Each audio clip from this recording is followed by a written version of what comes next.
Class 10th science Agrawal unsolved paper के 2023 के sets को हम कर रहे थे। हमने सेट 1 2023 का सेट 1 ईजे कंप्लीट कर लिया था। आज हम 2023 सेट 2 ई के फिजिक्स के न्यूमेरिकल्स को करने वाले हैं। ठीक है, ये फिजिक्स के न्यूमेरिकल्स हैं। पिछला वीडियो आपने नहीं देखा तो लिंक आपको डिस्क्रिप्शन में मिल जाएगी, वहाँ से आप देख सकते हैं। ठीक है, चैनल को सब्सक्राइब कर लो जिससे आने वाले सेट्स की वीडियो आपको मिलती रहे। तो चलिए पहले न्यूमेरिकल को पढ़ते हैं। अगर आपको यहाँ पर ना दिखे तो स्क्रीन पर आपको दिख जाएगा, वहाँ पर देखिए। क्वेश्चन है कि एक मोटर बाइक पर पीछे से आ रहे किसी अन्य वाहन को देखने के लिए 2 मीटर वक्रता त्रिज्या का एक उत्तल दर्पण लगा हुआ है। एक बाइक है जिस पर उत्तल दर्पण लगा हुआ है। उत्तल दर्पण की जो वक्रता त्रिज्या है वो 2 मीटर है। बाइक के पीछे से आ रहे एक वाहन जिसकी दूरी मोटर बाइक से किसी समय 4 मीटर की है, यानी जो वस्तु की दूरी दी हुई है वो 4 मीटर है। हमें गणना करनी है, तो गणना करके बताइए कि उसका प्रतिबिंब दर्पण से कितनी दूरी पर और कहाँ दिखेगा। प्रतिबिंब की स्थिति हमें बी निकालनी है और किरण आरेख भी खींचना है। चलिए इसका मैं न्यूमेरिकल कराता हूँ।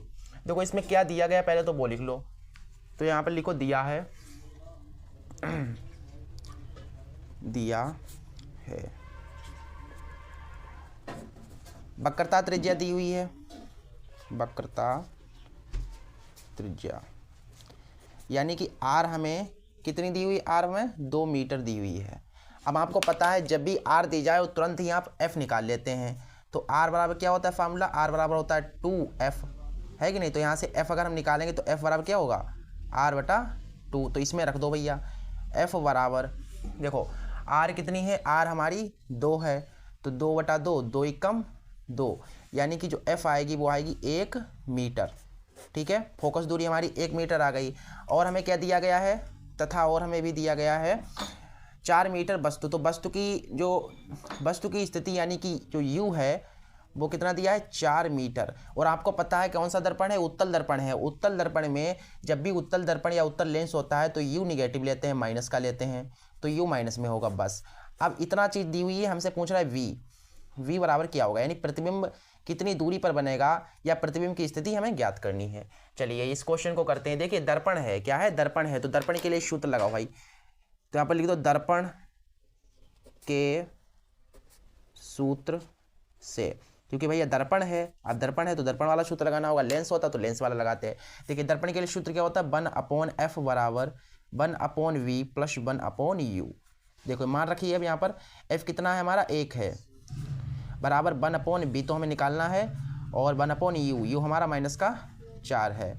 अब देखें यहाँ पर 1/1 बराबर ये हो जाएगा 1/v प्लस माइनस माइनस और 1/4। यहाँ से 1/v निकालेंगे तो हमारे पास आएगा 1/1 और माइनस का हो जाएगा प्लस का। पंचांतर करने पर चिन्ह जो है बदलते हैं। अब कितना होगा देखिए, 4 एकम 4 हो जाएगा, और ये 1 एकम 1 1 जा 1 हो जाएगा, और 1 से 4 हो जाएगा, ये आमने सामने गुणा होकर के। ठीक है, अब देखिए यहाँ पर 4 और 1 कितना हो गया, 5/4। यहाँ पर गुणा कराओ भाई, 5 की 20 होगी तो हो जाएगा 5b, ऐसे से गुणा हुई है इस तरीके से, और 4 एकम 4, तो b बराबर 4/5 भाग दोगे तो 0.540, यानी कि जो प्रतिबिंब बनेगा वो 0.8 मीटर दूरी पर बनेगा। ठीक है, तो यहाँ पर लिख दो अतः प्रतिबिंब, ठीक है, जैसे मैं करा रहा हूँ वैसे ही आपको बोर्ड एग्जाम में करना है। अतः प्रतिबिंब 0.8 मीटर दूर बनेगा। ठीक है, और बताया गया कहाँ पर बनेगा।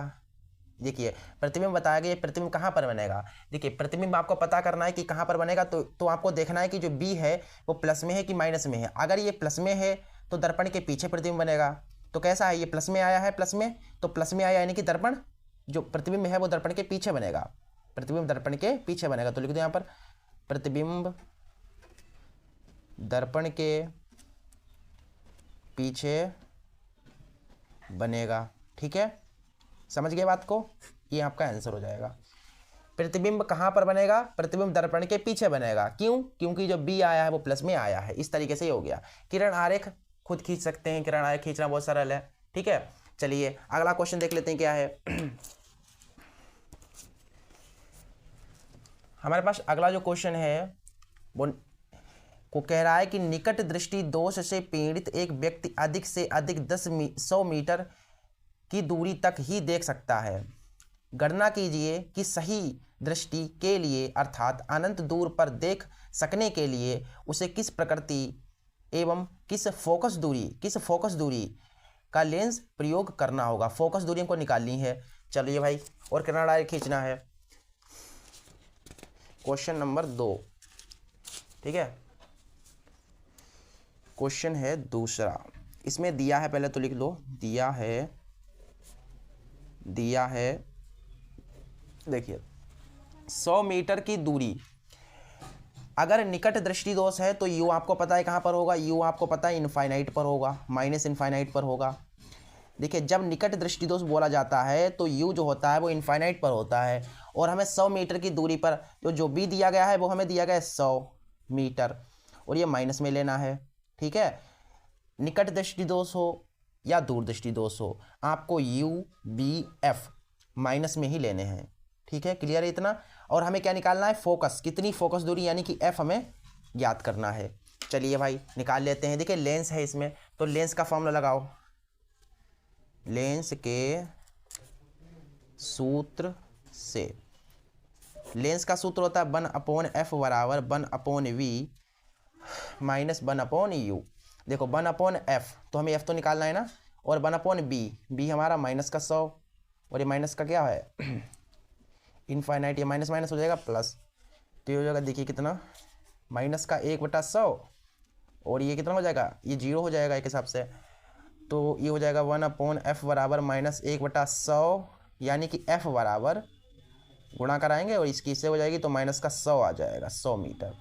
तो 100 मीटर फोकस दूरी का लेंस उपयुक्त करना चाहिए। और आपको बताया गया प्रकृति क्या होगी, प्रकृति भी बतानी है। पहले लिख दो अतः 100 मीटर, ठीक है, फोकस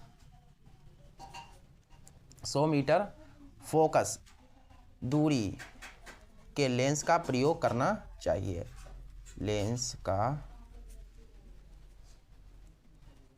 प्रयोग करना होगा, ठीक है। और पूछा गया प्रकृति भी बतानी है। अच्छा प्रकृति भी बता दीजिए भाई। प्रकृति देखिए, प्रकृति कैसे बताओगे, प्रकृति निकट दृष्टि दोष है या दूर दृष्टि दोष है, तो निकट दृष्टि दोष है, यानी कि अब निकट दृष्टि दोष के लिए प्रकृति कैसी होगी, लेंस कौन सा होगा, अवतल लेंस होगा, है कि नहीं, अवतल लेंस। जब निकट दृष्टि दोष होता है तो उसका निवारण अवतल लेंस से करते हैं, अब जब दूर दृष्टि दोष होता तो यहाँ पर उत्तल लेंस हो जाता है। इतना क्लियर है, तो ये हो गया न्यूमेरिकल, ठीक है। आगे बताया गया किरण आरेख खींचे, किरण आरेख खुद खींच लीजिएगा, ठीक है। अगर नहीं आता तो कमेंट कीजिए, एक वीडियो बनाऊंगा जिसमें आपको आरेख वगैरह खींचना बता दूंगा, ठीक है। चलिए आगे देखिए अगला क्वेश्चन क्या है। अगला क्वेश्चन विद्युत जो चैप्टर आपका है उससे रिलेटेड है। अगला क्वेश्चन है कि ओम का नियम क्या है। अच्छा ये तो थ्योरी है, ये मैं नहीं लिख पाऊंगा, आप खुद इसको कंप्लीट कर रहे हो, आपने कर लिया होगा आई होप। अगर आपने नहीं किया तो ओम का नियम वगैरह ये सब कुछ मैं समझा दूंगा, थ्योरी भी लिखवाई जाएगी, लेकिन अभी मैं न्यूमेरिकल ही आपको बताऊंगा। चौथा न्यूमेरिकल है, देखिए चौथा न्यूमेरिकल क्या है कि 3 प्रतिरोध 4 ओम 6 ओम 12 ओम के हैं। 3 प्रतिरोध हमें दिए गए हैं, इन्हें 22 वोल्ट की एक बैटरी से जोड़ने पर 22 वोल्ट बैटरी, 22 वोल्ट बोला गया, यानी कि जो विभवांतर दिया गया है वो 22 दिया गया है, ठीक है। परिपथ में धारा का मान ज्ञात करना है, धारा यानी कि आई निकालनी है हमें। पहला क्वेश्चन है कि प्रतिरोधों को श्रेणी क्रम में जोड़ने पर, यानी कि जब हम प्रतिरोधों को श्रेणी क्रम में जोड़ेंगे तो धारा कितनी होगी। दूसरा क्वेश्चन है कि प्रतिरोधों को समांतर क्रम में जोड़ने पर, यानी कि प्रतिरोधों को समांतर क्रम में जोड़ोगे तो धारा कितनी होगी। चलिए भाई ये तो बहुत आसान क्वेश्चन है। क्वेश्चन नंबर तीसरा है अपना भाई आजा, तीसरा क्वेश्चन, तीसरा हमें 3 प्रतिरोध दिए गए हैं, तो यहाँ पर मान लो क्वेश्चन आपको स्क्रीन पर दिख रहा होगा, वहाँ पर देखिए। मान लो पहला प्रतिरोध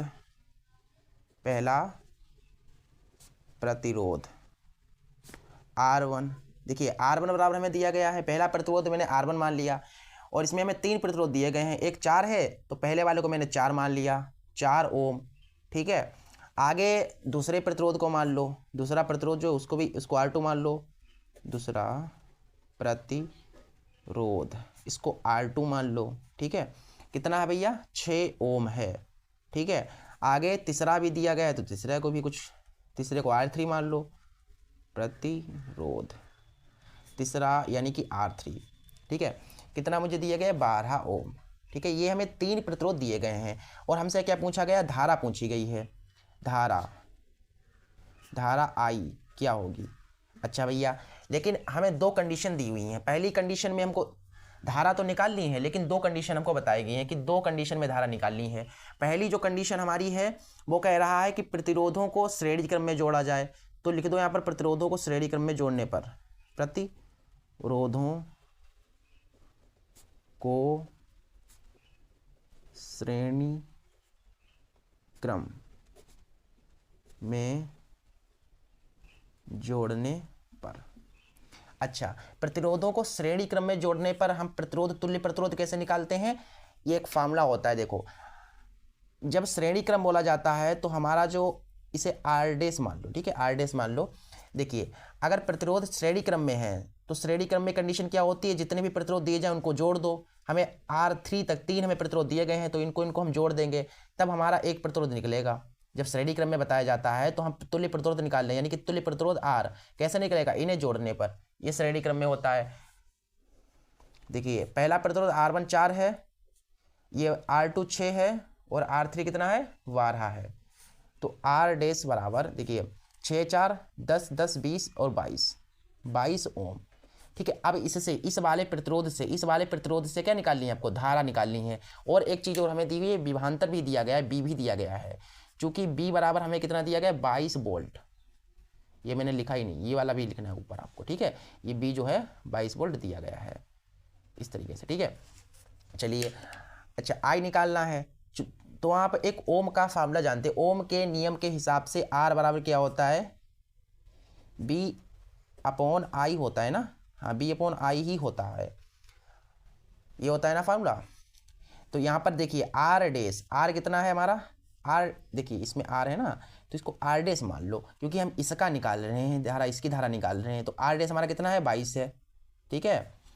और बी हमारा कितना है, बी भी 22 है, और आई है कि नहीं। अब देखें यहाँ पर कितना होगा।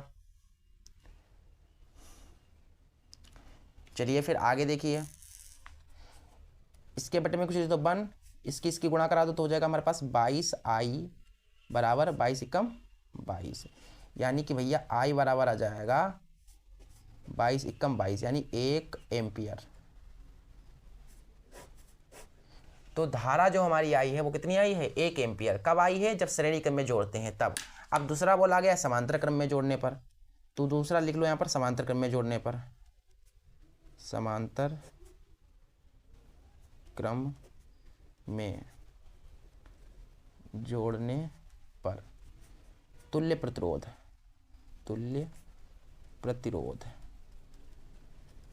आर, इसे क्या माना था मैंने, आर डैश माना था, तो इसे आर डबल डैश मान लो, आर डबल डैश। ये कैसे निकलेगा, ये होता है, देखिए श्रेणी क्या बोला गया, समांतर क्रम में। तो समांतर क्रम में क्या होता है, समांतर क्रम में होता 1 बटा आर, यानी कि प्रतिरोध को इस तरीके से बटे में डालते हैं। और देखिए R1 plus R2 plus R3। समांतर क्रम में होता है कि इनको उल्टा करके जोड़ देना होता है। देखिए श्रेणी क्रम में हम डायरेक्ट जोड़ देते थे, लेकिन समांतर क्रम में क्या करते हैं, पहले बन बटा करते हैं, उसके बाद जोड़ते हैं, यानी कि बन सबके ऊपर बन करके जोड़ते हैं, ठीक है। ये समांतर क्रम की कंडीशन होती है और ये होती है श्रेणी क्रम की कंडीशन। तो इसमें अब देखिए, इसमें आप निकाल लीजिए आर डैश, तो 1 अपॉन आर डबल डैश बराबर, देखिए 1 अपॉन R1, R1 हमारा कितना है, R1 हमारा है 4 है, और R2 हमारा 6 है, और R3 हमारा 12 है। चलिए 1 अपॉन आर डबल डैश बराबर, इसको आप सिंप्लीफाई कर लीजिए। देखिए 6 एकम 6, 4 एकम 4 और 6 चौक 24 प्लस 1 अपॉन 12, ठीक है। अब कितना आएगा, देखिए 1 अपॉन आर डबल डैश बराबर 6 4 10 बटा 24 और ये 1 अपॉन 12। अब इसको मैं नेक्स्ट पेज पे बताता हूँ। देखिए आगे 1 अपॉन आर डबल डैश बराबर, ये हो जाएगा, इसका एलसीएम जब लेंगे तो हो जाएगा 10 एकम 10 और 12 दूना 24 और 24 दूना 24 एकम 24, कुछ इस तरीके से ही आएगा इसका एलसीएम, ठीक है। तो 1 अपॉन आर डबल डैश बराबर 10 11 12 बटा 24, 12 कम 12, 12 दूना 24। तो आ जाएगा हमारे पास R डबल डैश बराबर 2 ओम। ठीक है, ये आया हमारा R डबल डैश बराबर। अब इससे धारा कितनी बह रही है वो निकाल लो। ठीक है, देखिए चूंकि आप जानते हैं R बराबर होता है B upon I, B upon I होता है ना, तो R बराबर B हमारा कितना है 22 है, आई हमें निकालना है। इसका देखिए R डबल डैश है ना, तो ये डबल डैश में लिखो इसे। अब R डबल डैश भी हमको दिया गया था 2, ये जगह 22 बटा आई, इधर गुणा कराएंगे तो जगह 2 आई बराबर 22, आई बराबर 2 एकम 2, 2 एकम 2, ये कट जाएगा ना, 2 एकम 2, 2 एकम 2, तो आई एक ये आ गया। ठीक है, तो समांतर क्रम में हमारे पास प्रतिरोध आएगा 11 एम्पियर और श्रेणी क्रम में जोड़ने पर हमारे पास प्रतिरोध आएगा 1 एम्पियर। ठीक है, आई होप कि आपको ये क्वेश्चन सभी समझ में आ गए होंगे, जितने भी न्यूमेरिकल थे उन सभी को कर लिया है। ठीक है, नेक्स्ट वीडियो में हम केमिस्ट्री के न्यूमेरिकल्स, रिएक्शंस वगैरह और ये IUPAC नाम, संरचना सूत्र, इन सभी को करेंगे।